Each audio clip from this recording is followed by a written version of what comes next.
cabeleireiro, no esteticista, vale o dia inteiro, vida de artista, saca dinheiro. Então, sejam bem-vindos a mais um vídeo. A gente começa nesse vídeo, a gente volta aí depois de mais uma semana de intervalo para vocês poderem fazer os trabalhos, né? Para quem é meu aluno, acabei deixando essa semana sem trabalho e não foi à toa que eu comecei com essa música, né? A gente vai começar a falar das chamadas ideologias de esquerda ou das visões do que a gente chama de esquerda na política. Hoje, de maneira geral, a gente escuta falar muito tanto de direita e esquerda, né? Na verdade, esses dois espectros da política, eles sempre tiveram muito presentes, desde a Revolução Francesa para cá. Então a gente está falando aí de um período de mais ou menos 200 anos, pouco mais de 200 anos. Esses espectros sempre tiveram presentes. E no Brasil, acho que nos últimos 5, 6 anos, isso acabou ficando mais forte, essa coisa de direita e esquerda, né? Praticamente direita são as ideias que eu apresentei nas últimas videoaulas, lá o liberalismo, o Adam Smith, né, o Locke, ali são as ideias de direita. Hoje a gente vai começar a falar das visões de esquerda. Antes de começar, eu vou indicar, acabei não indicando na semana passada, mas eu vou indicar, tem um vídeo aqui no canal, vou deixar a referência aqui em cima, tem um vídeo aqui no canal que eu falo sobre direita e esquerda. Eu deixei ele em aberto, mas ele era mais, de certa forma, voltado para o pessoal do nono ano. Mas assim, eu acho muito importante que, de repente, vocês de primeiro ano também assistam. Em linhas gerais, o que eu vou apresentar naquele vídeo é o que eu vou falar, retoma um pouco do que eu falei nos vídeos lá da semana retrasada e nos vídeos que eu tô falando, que eu vou falar nessa semana e na semana que vem, que é a visão geral do que é direita e esquerda. Mas para vocês se situarem, eu acho que vale a pena também. Ali dá uma visão mais resumida do que eu vou apresentar, né? Mais resumida e superficial, não quer dizer que não é para assistir esses vídeos não, porque tem detalhes que eu vou apresentar tanto nos vídeos de hoje quanto nos da semana que vem, que são importantes a gente aprender. Bom, por que eu comecei com a música da burguesinha? Eu acho que vale a pena a gente retomar. Vamos lá para os primeiros slides. O mundo passa por diversas transformações entre o século XVII e o século XVIII, como eu já falei isso nos vídeos anteriores, que é quando acontecem as revoluções burguesas. Então a burguesia, que era aquela classe política que eu falei já várias vezes, que era uma classe que tinha dinheiro, mas não tinha poder político, não dominava a sociedade. Essa classe começa a fazer revoluções, defende a ideia da democracia, contrária à ideia da monarquia, a ideia do absolutismo, mais do absolutismo até do que da monarquia, porque na Inglaterra, por exemplo, existe monarquia até hoje. Mas a burguesia começa a defender a necessidade do regime democrático, porque é a única forma dela chegar ao poder. E as revoluções burguesas, elas vão impondo regimes democráticos no mundo. Como eu já disse várias vezes, são 3 as grandes revoluções burguesas que a gente tem no mundo. São elas a independência dos Estados Unidos, a Revolução Gloriosa na Inglaterra e a Revolução Francesa. Outros países vão passar por revoluções menores ou por situações de reforma. Há uma mudança de governo, mas não propriamente por uma revolução, né? No Brasil, por exemplo, a gente nunca teve uma revolução burguesa, embora a burguesia esteja no poder. E aí o grupo que vai chegar no poder é a burguesia, né? E aí a música, eu acho que ela traz de uma maneira caracterizada o que a gente chama de burguesia, ou de burguês, ou de burguesinha no nosso dia a dia, que é a riquinha, né? Vai no cabeleireiro, no eletricista, gasta dinheiro sem se preocupar. Mas basicamente a burguesia é isso mesmo, né? É uma classe econômica, não que não tenha suas preocupações, mas é uma classe econômica que dinheiro não é problema para eles, afinal, a burguesia tem dinheiro. Então ela impõe ao mundo o regime representativo, que é a democracia, em substituição ao regime absoluto. Isso a gente vai ver que, de maneira geral, entre século XVII e século XVIII, isso começa a acontecer no mundo todo. Século XVII, século XVIII, século XIX, isso começa a acontecer no mundo todo. O Brasil vai passar por uma mudança, né, de sair do regime monárquico para o regime republicano só no fim do século XVIII, só no fim do século XIX, 1889, Mas assim, não é propriamente uma revolução burguesa, né? Talvez em algum momento a gente possa até conversar um pouco sobre o Brasil, mas não vou entrar muito no coisa, senão a gente vai se perder muito no tema. Então as ideias iluministas e liberais são colocadas em prática. É isso, né? As revoluções burguesas nada mais são do que a colocação em prática das ideias iluministas, das ideias liberais. Só que tem um problema. As mudanças políticas que vão ocorrer no decorrer das revoluções, elas trazem mudanças na estrutura política. Essas mudanças das revoluções, elas trazem mudanças na estrutura política, mas não na estrutura social. Então, ou seja, a desigualdade social ela continua sendo um problema que vai permanecer existindo com as revoluções burguesas. Afinal, quem chega no poder é a burguesia, muitas vezes apoiada pelo povo. Quando você pega, por exemplo, uma revolução como a Revolução Francesa, que foi uma revolução bastante radical, você tem a burguesia à frente, o povo junto, o povo protestando porque quer melhorias de condições de vida. A famosa frase lá da rainha francesa dizendo, que eu não sei até que ponto é verdadeiro ou não, mas que ela teria dito, debochando da miséria, da fome do povo, que se não tem pão que eles comessem brioche, né? Então o povo vai para a revolução porque tem fome, porque está passando fome, porque está na miséria. Mas a burguesia, ela não está com problema de dinheiro. Né? Dinheiro, fome não é o problema que a burguesia tem. A burguesia quer maior poder político. Ela se sente injustiçada por causa de questões de impostos, tem uma série de questões também econômicas que a burguesia vai protestar. Mas o seu grande problema é o poder político. É óbvio, também não vou entrar nos méritos aqui da Revolução Francesa, isso em algum momento em história vocês vão ver, provavelmente no ano que vem. Mas a Revolução Francesa ela tem várias idas e vindas, você tem o grupo mais ligado a uma alta burguesia, que são os girondinos, que já não querem reformas tão drásticas. Você vai ter uma baixa burguesia, que está mais identificada com os pobres, que são os jacobinos, quando chegam no poder, tentam fazer medidas mais radicais e empreendem um grande regime de terror. Né? Enfim, a revolução é cheia de altos e baixos. Mas, no geral, a situação das classes mais pobres não muda muita coisa. Junto com a revolução, com as revoluções burguesas, praticamente ao mesmo tempo, até um pouco antes da Revolução Francesa, na Inglaterra, a gente vai ter acontecendo a Revolução Industrial. Também é algo que vocês já devem ter visto lá no 9º ano, no 8º ano. Né? A Revolução Industrial, ela traz uma grande consequência, que é a intensificação da exploração.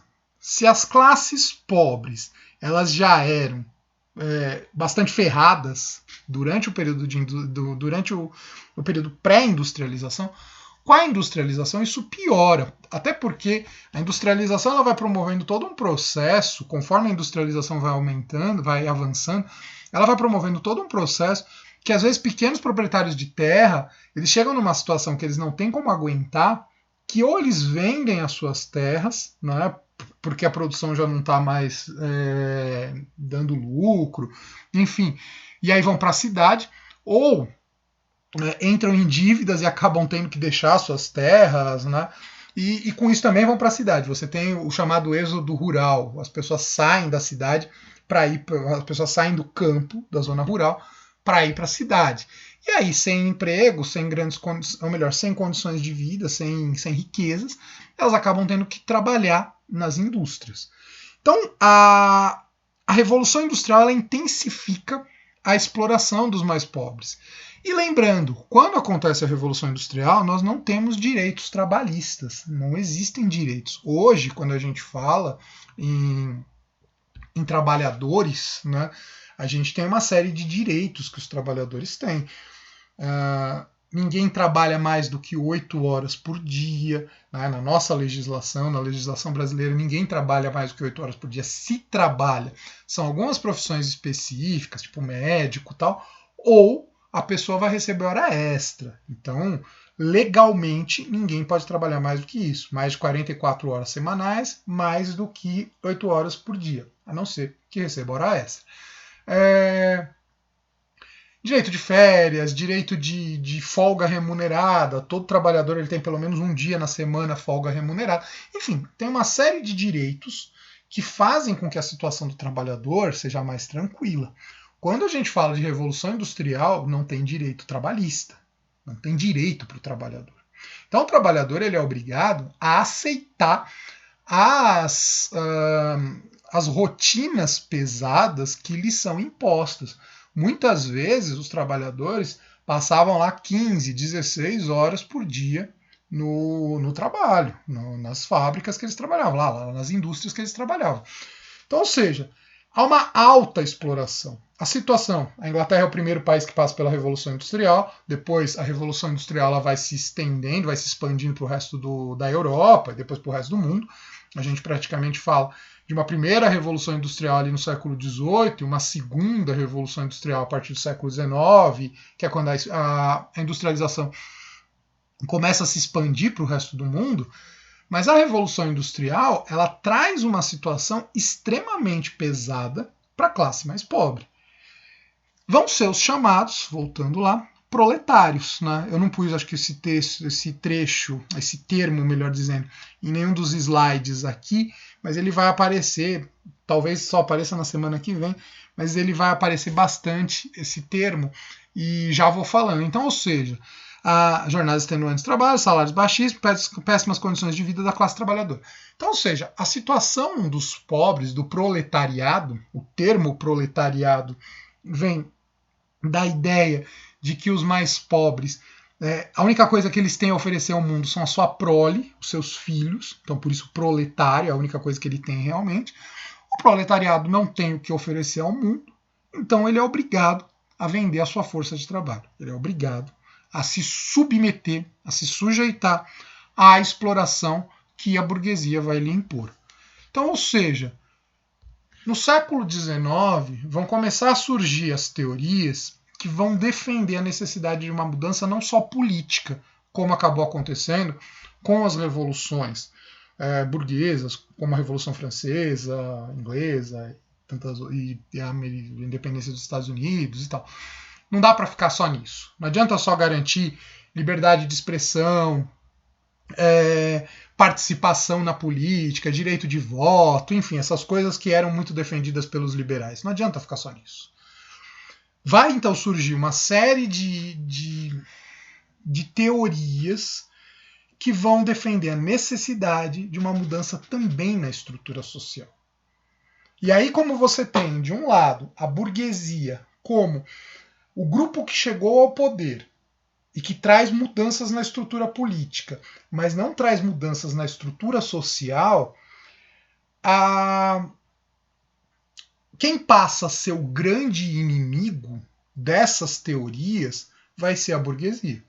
Assim como lá, quando a burguesia era um grupo revolucionário, ela colocava a nobreza, o clero também, de certa forma, o rei, como seus inimigos, com essa mudança, a burguesia chegando ao poder e os mais pobres sendo explorados, a burguesia passa a ser o grande inimigo, passa a ser aquele que precisa ser derrotado. Em outras palavras, a burguesinha tem que morrer. A burguesia precisa ser derrotada. Né? É essa a ideia que vai ser trazida por essas teorias. E aí a gente vai ver que tem diversas teorias que vão surgir. Eu vou falar basicamente de duas grandes ideias. Bom, há uma necessidade de mudanças mais radicais na sociedade. O século XIX é marcado por uma série de movimentos que buscam questionar os avanços do capitalismo industrial, é isso que eu estava falando. Junto com o capitalismo industrial, a gente vai ter surgindo já nesse período o que a gente chama de capital financeiro, capitalismo financeiro, que é a produção industrial muito ligada a bancos, então essa ideia de ações na bolsa de valores começa já a surgir no século XIX, isso vai ganhar mais força no século XX, e fortes críticas à sociedade organizada com base na propriedade privada. Um dos grandes problemas que vai ser apresentado pelos pensadores da chamada esquerda é a ideia de propriedade privada. Tem aqui, vou deixar referência, tem os vídeos do Rousseau, aliás, acho que eu já indiquei nos vídeos anteriores, mas deixo de novo, principalmente o segundo vídeo, acho que fica aqui a referência. O Rousseau, ele é um iluminista que ele critica a propriedade privada. Ele diz que a propriedade privada não deveria ter existido. A ideia de algo que, num primeiro momento, estava lá, a natureza está lá para todo mundo. Né? Então todo mundo poderia usar. A partir do momento que um cerca e diz isso é meu, isso causa um mal-estar, porque os outros, de alguma forma, são obrigados a se submeter àquele que tem o pedaço de terra. Só que o Rousseau ele não defende a abolição da propriedade privada. Uma vez que se criou, uma vez que isso aconteceu, sei lá, em algum momento da história, não tem mais como voltar atrás. Os pensadores da esquerda, basicamente, o que eles vão defender? Tem que abolir a propriedade privada. Aí cada um tem suas nuances, suas formas de ver isso, mas basicamente os pensadores de esquerda defendem. Precisa abolir a propriedade privada. Não dá para a propriedade ficar somente na mão de alguns e os outros tantos estarem sem nada. É essa grande definição, essa grande visão que vai ser defendida pelo pensamento de esquerda. Então, ou seja, há uma necessidade de acabar com a desigualdade social. Como acabar? Aí a gente vai ver nos próximos vídeos, mas ainda não acabei não. E a gente vai ver que existem duas principais linhas sobre das chamadas ideologias de esquerda. O anarquismo, que é um pouco mais simples, tem uma explicação um pouco mais simples. A gente tem vários pensadores anarquistas, eu vou citar dois na próxima videoaula. Mas basicamente, o que os anarquistas defendem é a abolição direta do Estado e da propriedade. Então, ou seja, para eles, a propriedade tem que acabar, a propriedade privada tem que acabar, e o Estado, o governo, essa instituição como um todo também. Anarquismo, a palavra significa isso, é sem poder, sem governo. E o comunismo. Na base, anarquistas e comunistas defendem a mesma coisa como processo final. É uma sociedade sem Estado e sem propriedade. Só que os comunistas eles defendem um processo um pouco mais lento. Os comunistas eu vou falar deles só na semana que vem. E aí o principal pensador que a gente tem desse período é o Karl Marx. O comunismo ele tem um processo um pouco mais complexo, mas basicamente a defesa é a mesma. Então, ou seja, são essas as duas grandes linhas da esquerda. E é interessante que hoje em dia a gente ouve falar de um anarcocapitalismo. É a coisa mais aberrante que se pode ter na política, sei lá, mundial, se falar de anarcocapitalismo. Porque o anarquismo em si ele é contrário à propriedade privada, e contrário ao capitalismo. Então, isso que é importante ficar claro. A gente tem, de um lado, as ideias de direita, que na história acabaram representando o capitalismo, e as ideias de esquerda, que vão desembocar no comunismo. Mas o comunismo não é a única, é que foi a única que de alguma forma foi colocada em prática. E aí eu não vou entrar muito nesses méritos, se deu certo ou se não deu certo, porque aqui a gente está analisando a teoria, mas a gente sabe que teve uma série de problemas. Eu vou até falar disso em vídeos num futuro, quando eu for no próximo bimestre, para o pessoal do 9º ano. Quem de repente quiser tal, pode acompanhar. Mas basicamente é isso. Para essa primeira videoaula, é isso que eu queria trabalhar para vocês. Falar um pouquinho do como surge, o contexto em que vão surgir essas chamadas ideologias de esquerda ou teorias de esquerda.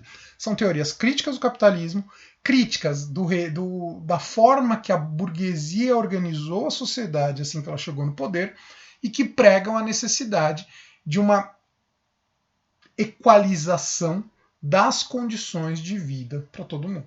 Tá? Para a gente terminar essa videoaula, terminar com mais um pouquinho de Seu Jorge de burguesinha. Burguesinha, burguesinha, burguesinha, burguesinha, burguesinha.